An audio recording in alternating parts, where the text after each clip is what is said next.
All right, with me on the podcast, he is the Director of Player Personnel for the White Sox, Gene Watson. Gene, thanks for being with me. I appreciate it. Chuck, thanks for having me. I really appreciate it as well.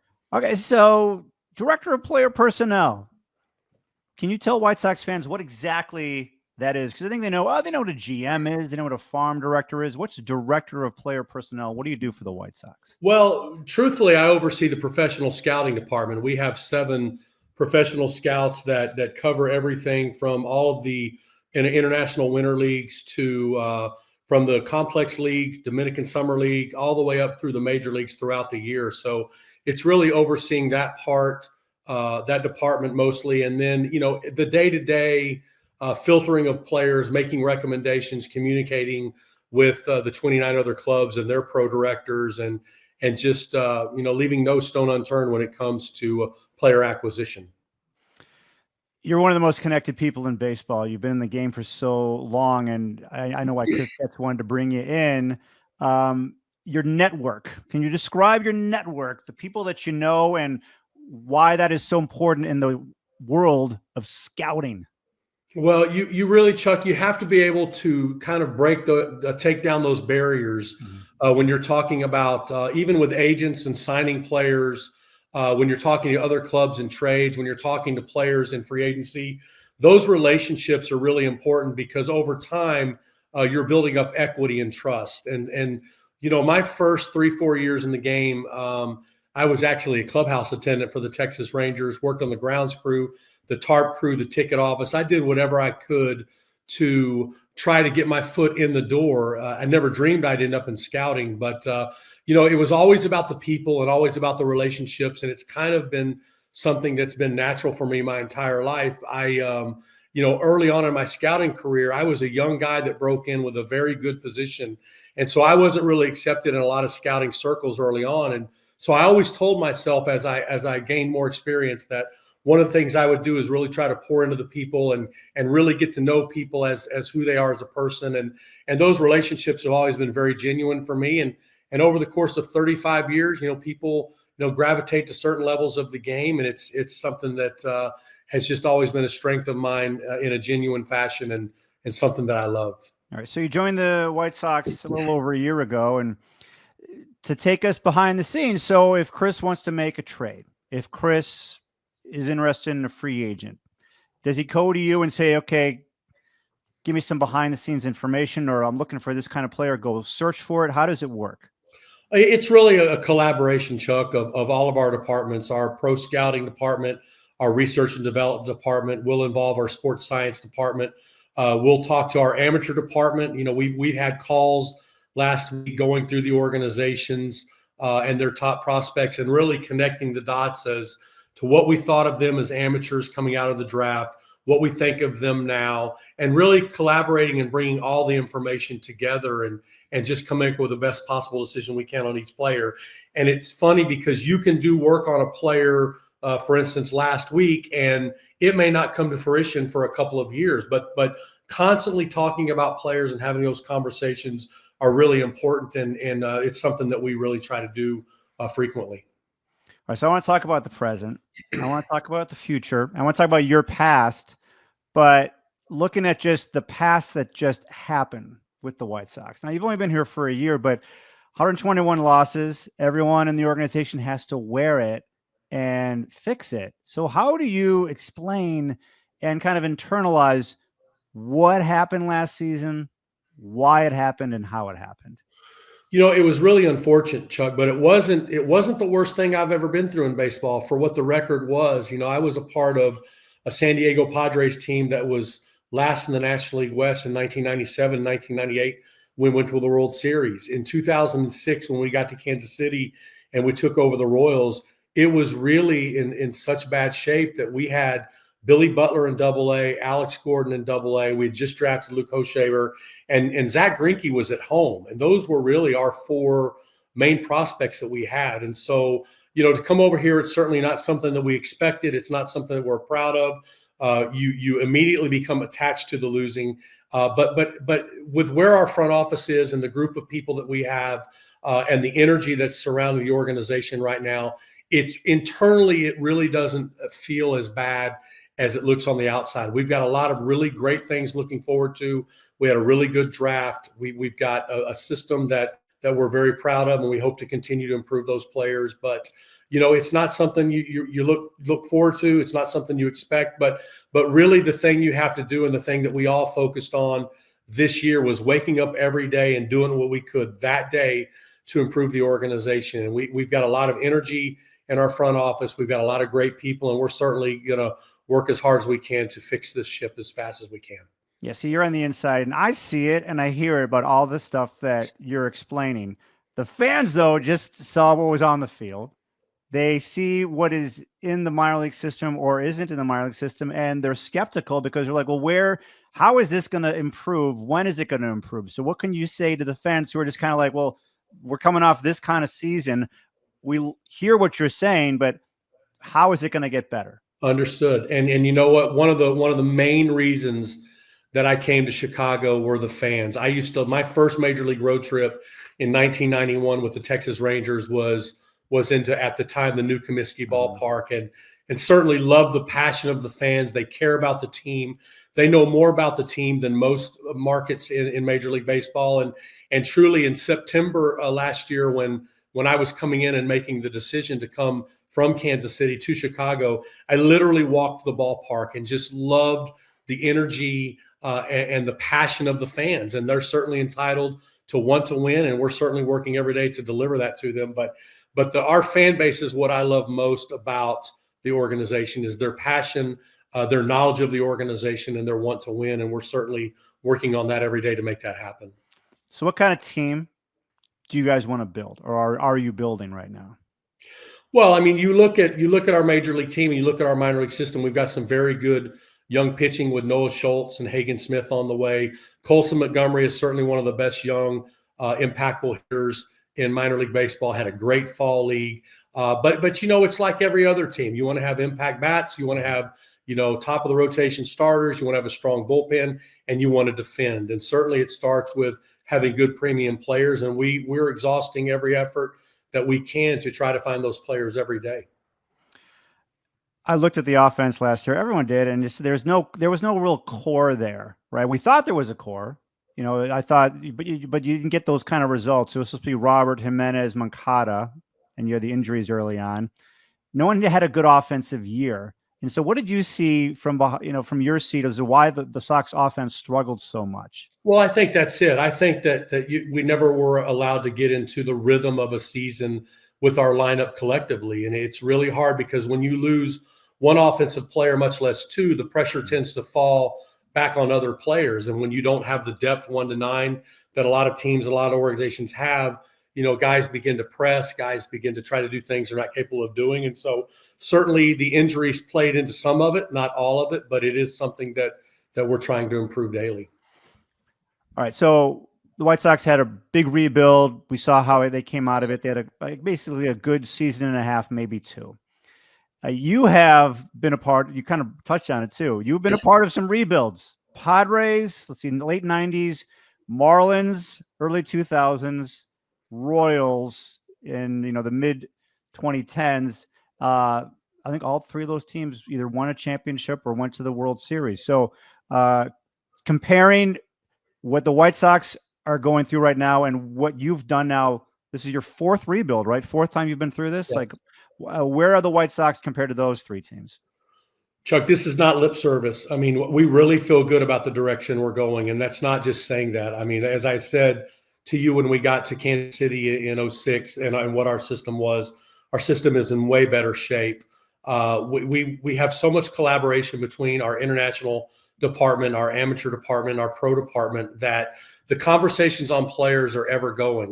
We've had calls almost every day to talk about players. Our scouts are out scouring the international, the Latin American leagues right now, winter ball leagues for players. And we're constantly in conversations with agents every day, more importantly, to try to sell what our culture is. And with Will Venable being our new manager, and with our new front office and the people that we brought in from other organizations, Josh Barfield, Jen Wong, Brian Bannister, Dave Keller from the Mets. We've got a collection of individuals in our front office that have all been a part of successful organizations. and know what the blueprint looks like to win. We've got people running departments that know the blueprint and what it looks like to win. And now it's just bringing it together and making the best possible decisions that we can every day on players. And it's literally one day at a time, one brick at a time. And you wake up one day and you have a very good baseball team. And that's what we're striving to do right now. Yeah. So Will gets hired to be the manager. He came on the podcast. What was behind him? A World Series trophy from the Texas Rangers. I'm looking at you. You've got 2 World Series trophies behind you, or is there you 2? Well, there's 2. Yeah. So you won 1 with the Royals. Oh, with the Marlins. That's right. Yes. With the Marlins, of course. Yeah. So clearly, people who have won before are talking to Chris Getz, and they're saying, "Yeah, I'm signing up with you guys. I'm signing up for this." What is it about Chris's vision and Chris as a person that is attracting guys like you to come here? Well, I was a part of acquiring Chris in a trade in 2009 from the White Sox to the Royals, and just getting to know him first as a player, his intelligence as a player, his work ethic as a player was something that meant a lot to me. He's a great human being, first of all. He's a great husband and a great father. And so when you're aligning yourself with people with those principles, you know you're doing the right thing. But just Chris's vision, and we knew in Kansas City when he was our assistant farm director that the sky was the limit on what his ceiling would be as an executive in baseball. And coming over to Chicago and becoming the general manager of the White Sox, when it was when we first discussed it, it was something I was super excited about, just having that relationship with him and that connection to him. And then the fans and the fan base and their passion for the organization and winning made it a perfect fit for me professionally. You looking at the Marlins title that you won. I mean, you were the director of pro scouting starting in 2012, right?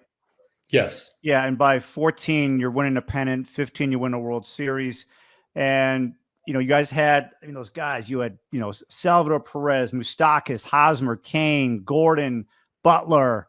I'm just talking just hitting wise. You got any good scouting stories as to like how you were able to find some of these guys and develop them?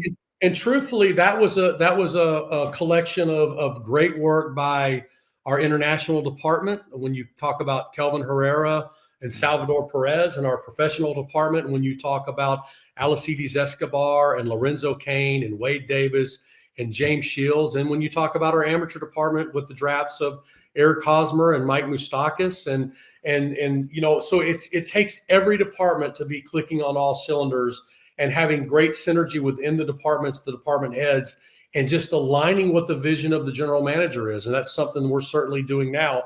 But again, it was literally the calculated, doing the best we could in the draft, doing the best we could internationally, making calculated trades that we knew would impact our organization. The Zach Greinke deal was obviously the first big deal that we made for Alcides Escobar and Lorenzo Cain. And then when you talk about the one that was the trade of the century that everybody talked about, Wade Davis and James Shields for Will Myers and Patrick Leonard and Mike Montgomery and Jay Odorizzi. It's a little bit of everything. It's doing well in the draft. It's making great decisions internationally. It's making timely trades when needed. And then when you sprinkle in the free agents that want to come on board because you've created such a great culture within your organization, it makes it that much easier. So all these things are the things that we talk about and that we're working on. And I know that if people could see the inside of what's going on right now with the White Sox, they'd be very proud of what's happening. All right. So Hagen Smith got drafted first overall. So what was your role in that? Because you're not the farm director, right? But you're overseeing scouting, amateur scouting, pro scouting. So what was your role in finding him and playing a part in him being drafted number 1 for the White Sox? Yeah, and Mike Shirley, who oversees our amateur department, did have me see, probably 20 amateurs, 4 or 5, and I did see Hagen Smith pitch against Texas A&M University in College Station, and his agent JD Smart, again, 35 years of a relationship where you could, kind of break down those barriers and be very, very transparent with each other and the signability. I remember meeting with him behind home plate. Mike Shirley and his staff did an unbelievable job on this young man. He's a driven individual. Baseball is his life. His family and baseball are his life. And when you look at the stuff on the mound and the dominance that he showed we're certainly excited to have him part of the organization. So when you have those relationships, and before you sign a guy like Hagen Smith, before you make a trade, how much digging around are you doing trying to find out exactly who you're acquiring, what you're acquiring before it happens? It's a lot, and just being very transparent. It's not something that ever ends.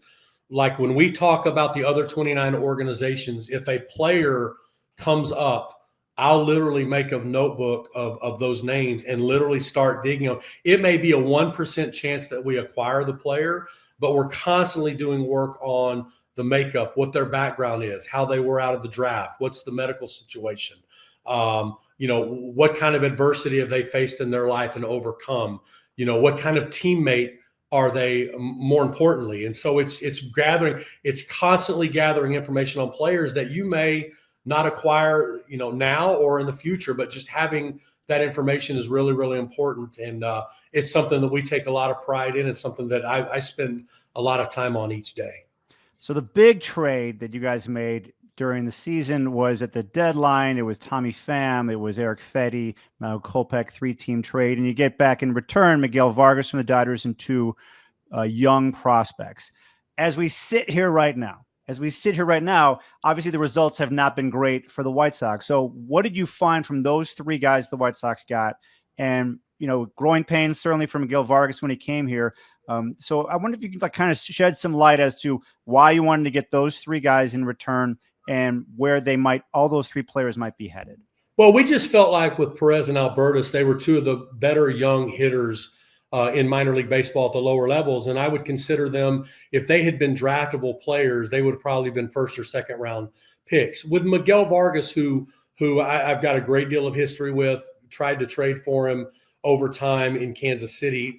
There is a psychology to this for players. I mean, these players are living, breathing, individuals, and they have emotions too. And just the psychology of going from a team, the LA Dodgers expected to win the World Series. You've got all the star power that they have, to being traded. Oftentimes players will look at it like they didn't want me rather than this organization really wanted me. And that's something that you have to factor in. And it does take a little bit of adjustment time for players to get comfortable in their surroundings. And we certainly believe in Miguel Vargas, and he was one of the top offensive targets, not just for us in Chicago, but many teams around baseball. And we feel like we still believe in him. We still believe that he's going to figure things out. He's working extremely hard, and we look for 2025 to be an improved season for him. But just the offensive upside of those players, and oftentimes when those deals are made, there's the emotion of the major league now player versus a young guy that's years away. But a lot of times, if you're doing great work in your evaluations, in the long run, it ends up working out for you. So fans were like, where's the offense? Where is the offense going to come for this White Sox team? Who are you high on for the future for the White Sox, whether they're in the major leagues or the minor leagues? I'm kind of putting you on the spot, but like, who have you seen in their organization? They're like, what? This is a guy that gets me really excited about the future, or these are the guys. Colson Montgomery obviously is that guy. I mean, he's a middle of the order run producing bat. He's an impact player. Miguel Vargas, we still believe in and believe that there's still tremendous upside for him. And so, those are 2 of the top guys that we have a lot of pitching depth. We're still working constantly to try to improve our offensive, depth. But those are 2 guys. Colson Montgomery was the talk of the fall league, and he's certainly going to have a bright future with us in Chicago. Yeah. I saw the numbers by Coulson. Why was all of a sudden he hitting better in the fall league than he did in AAA?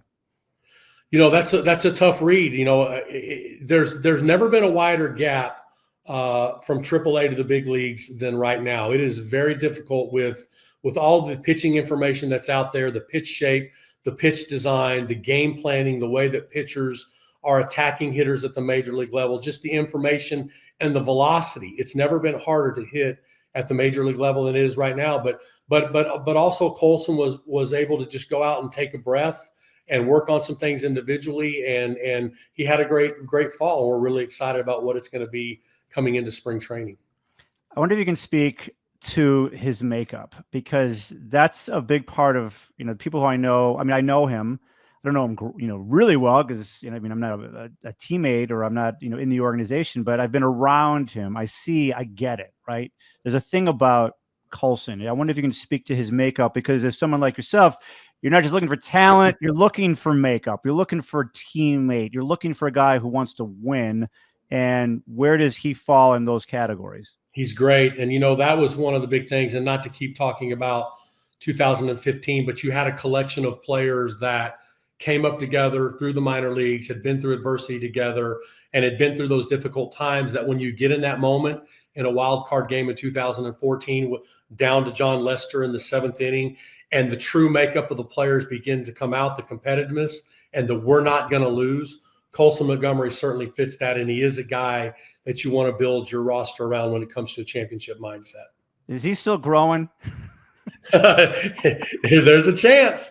Chance. He's a large human being. He's a big dude. Okay, and then he keeps getting asked the question about, are you going to be able to stay at shortstop? And he keeps going, yes, yes, yes. He's pounding the table.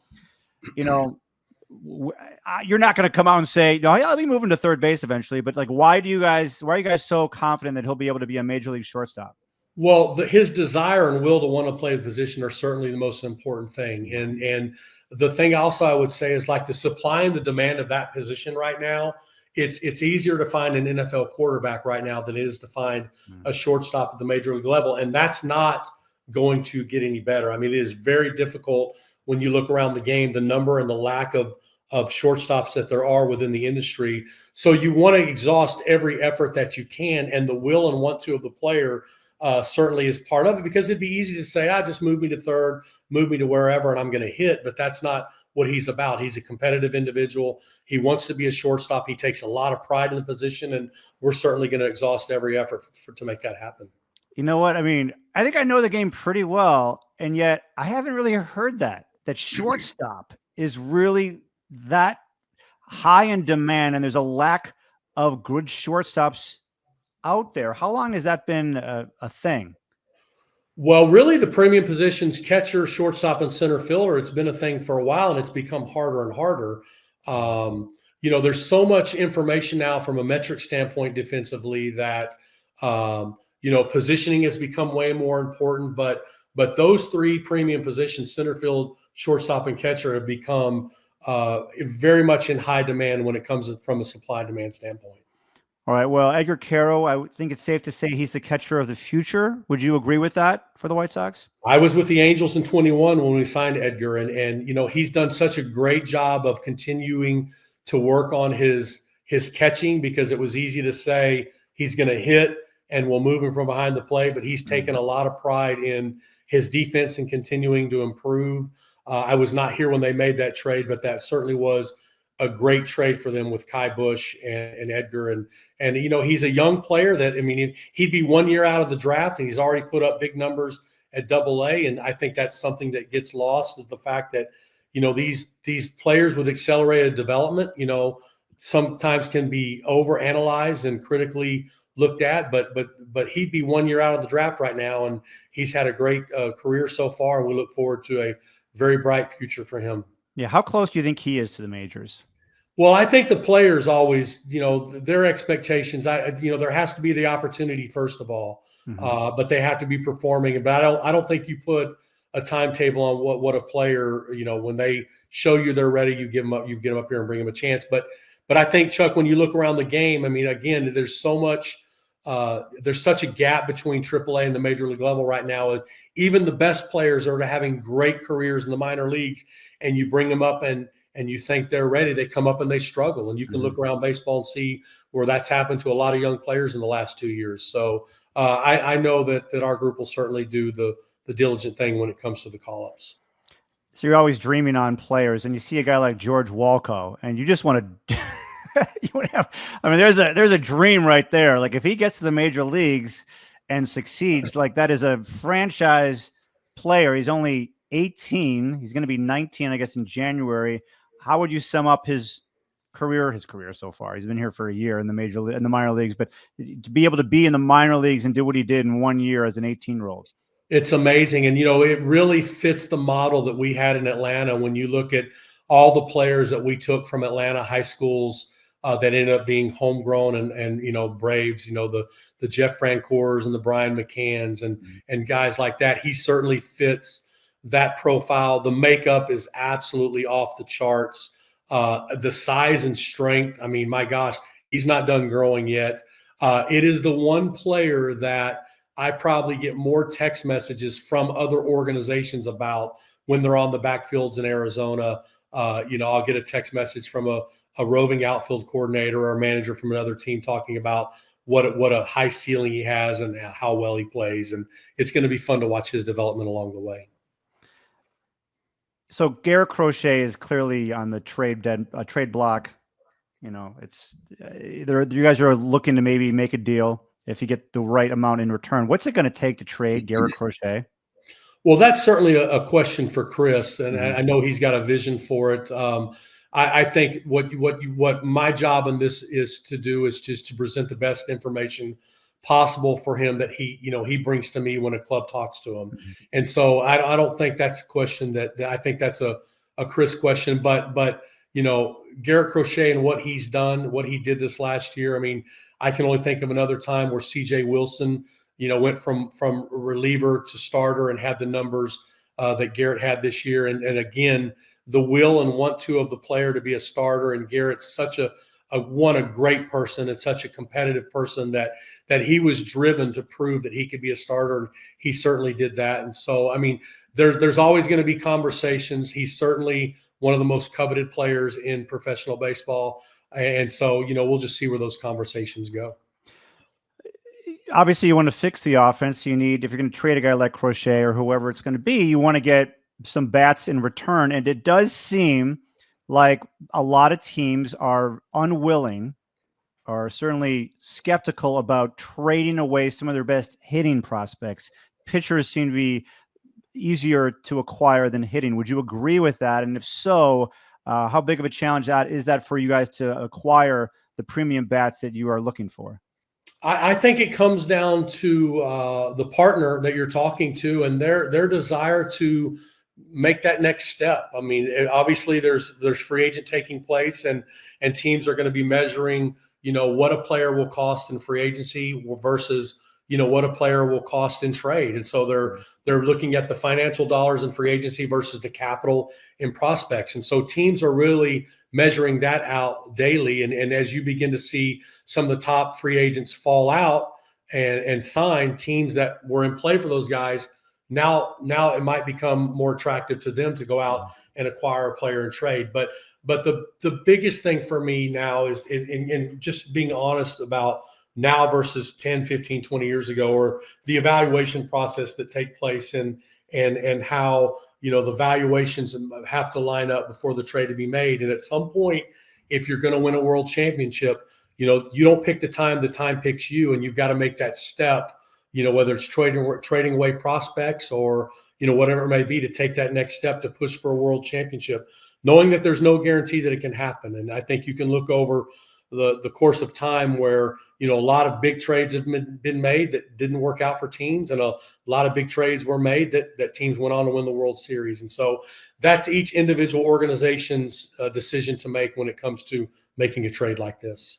All right, just a few more questions. Tell me about your off season. Like, what are you doing right now to help get this thing headed in the right direction? Well, I was in the fall league last week. I went out and saw the top targets in the fall league for a week, and then we had calls with our R&D, our pro department, amateur department, sports science group, just going over every organization, collectively talking about the players, connecting the dots from where they were as amateurs or international free agents to where they are now, and just creating that target list and guys to keep on our board for the future. And it's always good to have that information and to have the knowledge of the players. And we're having Rule 5 meetings, getting prepared for that, working diligently in free agency with the agents and talking to agents every day. And I was also the chair for USA Baseball for the bronze medal winning Premier 12 team. So it's been a pretty crazy offseason, to say the least. Yeah, 365 for people like you. It never ends. What have you learned? Well, man, you're so connected in the game. I'm sure you've known Will Venable for like 30 years and I don't even know it. But your thoughts on Will Venable? So impressive. And I saw Will Venable as a player all the way up you did. through the minor leagues. Yeah. One impressive human being, so intelligent when it comes to the game.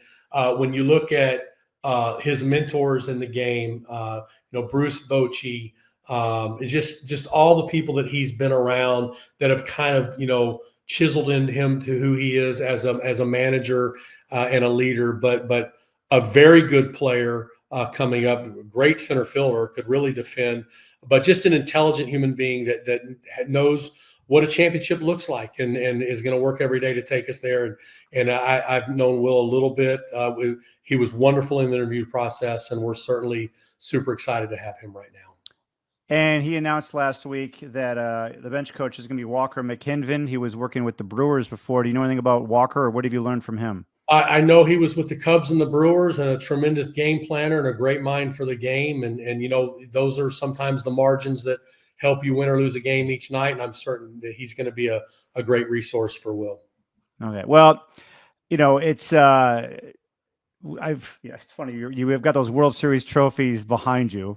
And before we started doing the podcast, I'm like, I've got something related to a World Series, and I found this in my closet. I'm going to bring it out for everyone who can watch on YouTube. I mean, I got this picture of WanRebe making that incredible catch in Game 4 of the World Series, and I never ever asked for autographs ever.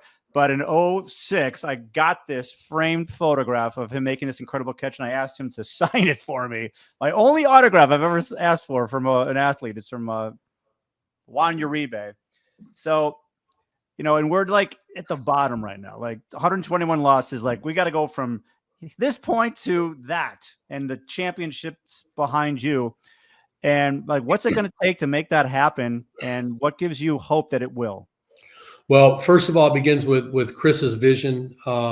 He certainly knows what a world championship looks like, being with us in Kansas City. He's got great people around him helping him make a great decision each day.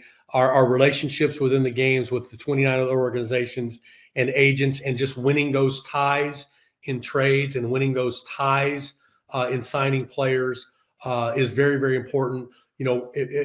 Our pitching development with Brian Bannister has been unbelievable. Paul Yanish, one of the bright young minds in the game, our farm director. We brought over David Keller to run our international department with the New York Mets, one of the top international systems in the game. And so, like, collectively, just everybody working together and pulling the rope every day. And it's literally one day at a time, one player at a time, and you make the best decisions you can. And over time, you look up and you've got a really, really good major league team. And I would just urge our fans to be patient, because there are good days coming. We've got a great group. You'd be very proud of the baseball operations group and the work that they do each day. And it's going to be a lot of fun. And I've never enjoyed, in my 35 years in the game, waking up and going to work with people like the group we're with right now. So we just got to continue to push. Yeah, so that's what I see. I see what you're building behind the scenes. And watching the team last year, like, I kept saying to myself, like, they're in almost every game.